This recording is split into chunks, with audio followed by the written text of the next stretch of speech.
मन क्या है और उसको हम कैसे नियंत्रित करें, ये बहुत बड़ा मुद्दा है। क्योंकि हमारा शरीर ये मन से संचालित होता है। तो मन को जब तक हम समझेंगे नहीं तब तक बहुत मुश्किल है। जीवन में बहुत परेशानियां हैं, बहुत उलझने हैं। तो पहली चीज़ तो हम ये समझें कि मन मान्यता पर जीता है। किसी चीज़ को जब वो मानता है कि ये चीज़ मेरी है, तो मानने के कारण वो चीज़ बहुमूल्य हो जाती है। यानी 2 पैसे की कोई चीज़ हो, लेकिन अगर मन उसको 2 लाख का मानता है तो समझिए कि वो 2 लाख की चीज़ हो गई। और 2 लाख की चीज़ को अगर मन 2 पैसे की चीज़ मानता है तो वो चीज़ 2 पैसे की हो गई। सारा खेल मान्यता का है। और ये मान्यता इतनी गहरी होती है कि उस मान्यता से सब होने भी लगता है। अजीबोगरीब घटनाएं घटने लगती हैं। आपको जान के आश्चर्य होगा कि रामकृष्ण परमहंस जब वो एक साधना कर रहे थे सखी संप्रदाय में, उसमें ऐसा मानते हैं कि कृष्ण जो है वो एक है, बाकी सब राधा है, गोपियां हैं। एक वही पुरुष है, बाकी सब स्त्रियां हैं। ऐसा मान करके रामकृष्ण परमहंस जब साधना कर रहे थे कि मैं स्त्री हूं और कृष्ण पुरुष हैं, ऐसी साधना वो जब करने लगे तो आपको जान के आश्चर्य होगा कि कुछ ही महीने में उनके शरीर में परिवर्तन होने लगा। उनकी आवाज़ जो है स्त्री जैसे होने लगी, उनके वक्ष स्थल उभरने लगे। डॉक्टर परीक्षण किया गया कि ये मामला कहाँ तक सही है, तो डॉक्टरों ने पाया कि ये बिल्कुल सही है। ऐसी घटना घट गई थी और उनको फिर से अपने रियल फॉर्म में आने में उनको साल भर से ज़्यादा लग गया। 6 महीने तक उन्होंने साधना किया था, तो 6 महीने में पूरा चेंज आ गया। क्योंकि उसमें यही मानते थे कि मैं राधा हूँ, मैं स्त्री हूँ और कृष्ण पुरुष हैं। तो इस मान्यता इतनी गहरी हो गई, इतनी गहरी हो गई कि वो बिल्कुल स्त्री बन ही गए। और ये गप नहीं है, आप उसको देखिए। उस समय मेडिकल परीक्षण भी हुआ था, डॉक्टरों ने परीक्षण किया था और ये बातें बिल्कुल सही निकली थी। तो मान्यता जो है, मन जिस चीज को मान ले वही चीज दुनिया में महत्वपूर्ण हो जाती है। वास्तव में देखा जाए तो इस संसार में कोई भी चीज अच्छी नहीं है, कोई बुरी नहीं है, कोई बहुत हाई फाई नहीं है, कोई छोटा मोटा नहीं है, कुछ बड़ा नहीं है। सब मन के मान्यता का खेल है। जिसको मन मान ले कि ये सुंदर तो सुंदर, जिसको मन मान ले कि ये कुरूप तो कुरूप, ये सारा खेल मान्यता का है। तो अब हमको ये देखना है कि इस मन के चाल से हम कैसे उबरे। अगर हम किसी चीज को मान करके फंस गए हैं तो हमें सीधा उसे उल्टा जाना पड़ेगा। जैसे मान लीजिए कि हमने किसी चीज को मान लिया है कि ये अपना है, ये मेरा है, ये मेरा है और ये मैं हूं, तो उससे उल्टा आपको यात्रा करनी पड़ेगी कि ये मेरा है ही नहीं और ये चीज मेरी नहीं है।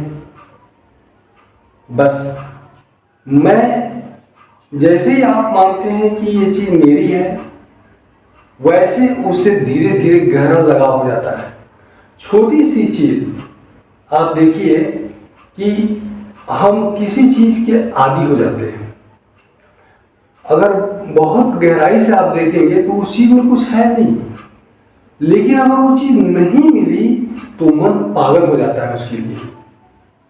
है उस चीज में कुछ नहीं, लेकिन चूंकि उसने मान लिया है तो फिर उसको तोड़ना बड़ा मुश्किल है। तो क्या करें? अब हम उसको ये माने कि वो चीज ऐसी है ही नहीं, उसे वो चीज मेरे को पसंद नहीं है। उससे मेरे को अलग ही होना है।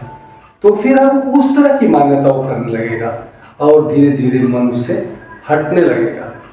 तो ये बार बार अभ्यास करना पड़ेगा, क्योंकि बार बार अभ्यास करने से मैं हूँ, ये चीज़ मेरी है, ये बार बार हम अभ्यास करके ही फंस गए हैं। लेकिन अगर हम उल्टा एक्शन करें कि कोई भी चीज़ मेरी नहीं है, सब ईश्वर की है और मैं भी कुछ नहीं हूँ, मैं भी शरीर नहीं हूँ, मैं भी मन नहीं हूँ, मैं भी ईश्वर का अंश आत्मा हूँ, अगर हम ऐसी मान्यता करें तो फिर ये संसार के में जो संसार के परेशानियों से हम मुक्त हो जाएंगे। संसार में परेशानी क्या है? संसार में परेशानी ये है कि हम एक भ्रम में जीते हैं, और वो भ्रम क्या है कि किसी चीज़ को हम मानते हैं कि ये चीज़ मेरी है, और वास्तव में वो चीज़ आपकी नहीं है। इस दुनिया में कोई भी चीज़ आपकी नहीं है। कैसे आप बोलेंगे कि आपकी है? आदमी जब आता है तो कुछ लेके आता नहीं, और जब जाता है तो भी कुछ लेके जाता नहीं। तो इस दुनिया में जो उसको मिलता है वो यहीं से मिलता है ना। तो यहाँ पर जो चीज़ें हैं वो किसकी हैं? वो सब ईश्वर की हैं, लेकिन हम मान लेते हैं कि ये चीज़ मेरी है। उदाहरण के लिए, जैसे कोई ऑफिस में जाता है काम करने के लिए, तो जिस ऑफिस में नौकरी करता है वहाँ 10-15 उसके ऑफिस में कुर्सी लगी हुई है, 4-5 अलमारी है, वहाँ फाइल मिलता है, वहाँ सारी चीज़ सुविधाएं मिलती हैं। अब जैसे ही वो सारी चीज़ मिलती है, उसको आदमी ये मान ले कि ये सब मेरा है। तो मेरा है, ये तो मेरी अलमारियाँ हैं, ये मेरा ऑफिस है, यहाँ कोई बैठेगा नहीं, ऐसा नहीं करेगा। तो जैसे हम जितना गहरा लगाव पैदा करते हैं कि ये चीज़ मेरी है, मेरी है, मेरी है, वैसे ही उसको ये लगने लगता है ये सब तो मेरा ही है। लेकिन वास्तव में क्या वो उसका है? उसका नहीं है, वो सब सरकार का है। वो उसको मिला है उस समय तक जब तक वो उस ऑफिस में नौकरी कर रहा है। अभी ट्रांसफर हो जाएगा, सब छूट जाएगा, चला जाएगा वहाँ से। तो अगर रियल में उसका रहता तो लेके जाता। वैसे ही संसार में जितनी भी चीज़ें हैं, आप मूल में जाएंगे तो सब प्रकृति और परमात्मा की चीज़ें हैं, आपका कुछ है नहीं। एक समय के लिए उस चीज़ का उपभोग करने के लिए, उस चीज़ से काम करने के लिए आपको सारी चीज़ें उपलब्ध कराई गई हैं। एक समय आएगा जब सारी चीज़ें हट जाएंगी, आप भी हट जाएंगे। तो ये जो मान्यता है, जब हम ऐसा मानने लगेंगे, ऐसा समझने लगेंगे कि वास्तव में ये चीज़ें हमारी हैं नहीं। अब आज देखिए, इजराइल है और अमेरिका है, ये ईरान के साथ युद्ध हो रहा है। तेल के लिए बहुत सारी समस्याएं खड़ी हो रही हैं। अब ये तेल मेरा है तो तेल मेरा है, तो मैं इसका मालिक, मैं उसका मालिक। सच्चाई क्या है? तेल किसका है बताइए? इस धरती के अंदर जो तेल पैदा हो रहा है, वहाँ कौन पैदा कर रहा है? ये तो ईश्वर का करिश्मा है। ये तो प्रकृति ने उसको पैदा किया है कि ऐसे जो देश हैं वहाँ तेल ही तेल है। अगर नीचे तेल होता ही नहीं तो फिर किसका तेल? ईरान का तेल कि अमेरिका का कि इजराइल का कि किसका तेल? किसी का नहीं। तेल तो मुख्य रूप से ईश्वर का है, जो अंदर से वो आ रहा है। लेकिन हम मानते हैं मेरा है, ये मेरा है, उसका लड़ाई झगड़ा होता है। तो लड़ाई झगड़ा का कारण ईगो है, यानी मेरा है और मैं हूं, ये चीज मेरी है, बस इस पर लड़ाई शुरू। अगर व्यक्ति ये वास्तव में समझे कि मूल रूप से देखा जाए तो धरती के अंदर जो तेल निकलता है, कच्चा तेल वहां से निकलता है, उसको पैदा करने वाला कौन है? उसको तो हम नहीं पैदा कर रहे हैं ना, वो तो नेचर ने पैदा कर दिया है पहले से। सोना पहले से ही कहीं से निकल रहा है, उसको हम थोड़ी पैदा कर रहे हैं, सोना हम बना रहे हैं। तो इस तरह से जब व्यक्ति ये जान जाएगा कि जो भी इस पृथ्वी पर है वो किसका है? वो मूल रूप से ईश्वर का है, लेकिन हमने उसको मेरा है ऐसा मान के बैठे हैं, तो ये समस्या खड़ी हो गई है।